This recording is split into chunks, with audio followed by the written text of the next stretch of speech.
C'est un passage du prophète Élie, je pense qu'on connaît bien.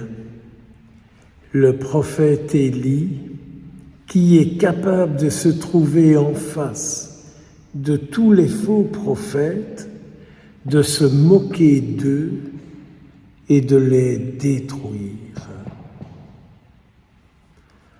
Quelle a été la vie des contemporains d'Élie après ce qu'il ait détruit tous leurs faux prophètes? Si maintenant vous réfléchissez un peu et que vous demandez au Seigneur quels sont les faux prophètes de vos vies, moi de la mienne et vous des vôtres. Et si maintenant vous étiez délivrés de ces faux prophètes qui sont en vous et qui emprisonnent votre vie, quelles seraient vos vies sans vos faux prophètes? À quoi destineriez-vous votre vie si elle n'était plus emprisonnée par des faux prophètes qu'aujourd'hui vous suivez et que moi je suis? Tous ces prophètes qui nous donnent de la peur, tous ces prophètes qui nous empêchent de vivre l'instant présent, tous les prophètes qui nous amènent des inquiétudes, oui, mais quid pour demain? Et ainsi de suite, etc. On a peur de toutes les augmentations qui arrivent. On a peur de toutes sortes de choses. Est-ce que toutes ces choses-là n'empêchent-elles pas le Seigneur d'être là avec vous et avec moi? Or, par notre participation à l'Eucharistie, nous unissons notre vie à celle de Jésus et Jésus unit sa vie à la nôtre, afin que Jésus fasse de nous ce qu'il est, libre au service de Dieu, à l'écoute de Dieu et au rayonnement de Dieu et à l'agir de Dieu.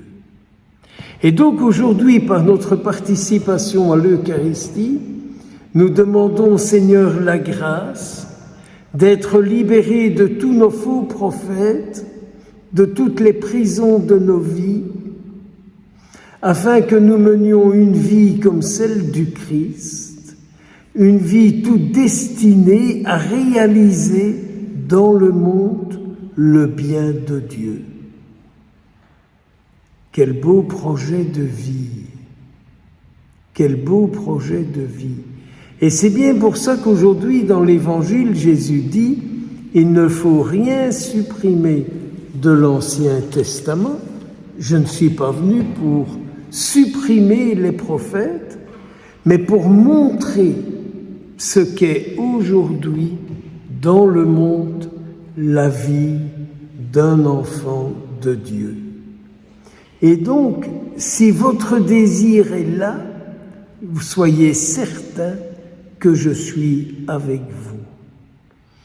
Si vous avez le désir de vivre votre vie unie à la mienne, soyez certain que je suis là et que tous les faux prophètes de l'histoire de vos vies disparaîtront progressivement et vous le sortirez de toutes vos prisons et vous serez dans le monde un enfant de Dieu, un fils, une fille de Dieu, lié à Dieu, accomplissant les œuvres de Dieu. Et je suis certain que chacune de nous, notre désir, c'est d'être sauvé afin de mener la vie que le Christ a menée dans le monde. Une vie qui a consisté à pardonner, à diffuser le bien, à délivrer, à guérir et à libérer. Si tu arrives, dit Jésus, à enseigner cela, parce que toi-même tu le vis, tu seras déclaré grand dans le royaume des cieux. Alors nous pouvons reprendre et méditer tout au long de ce jour quelques paroles du psaume 15. Garde-moi mon Dieu, tu es mon refuge.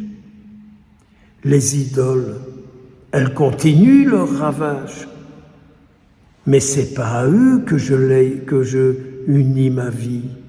C'est pas à eux, je ne fais pas d'offrande aux idoles. À aucune de mes idoles, je n'ai envie de faire des offrandes. Seigneur, tu le sais bien, c'est de toi que dépend mon sort. Je sais que tu ne m'abandonnes pas à la mort. De grâce, Seigneur, montre-moi, fais-moi connaître ta route, dirige-moi selon ta vérité. Vierge Marie, prie pour nous, prie avec nous. Amen.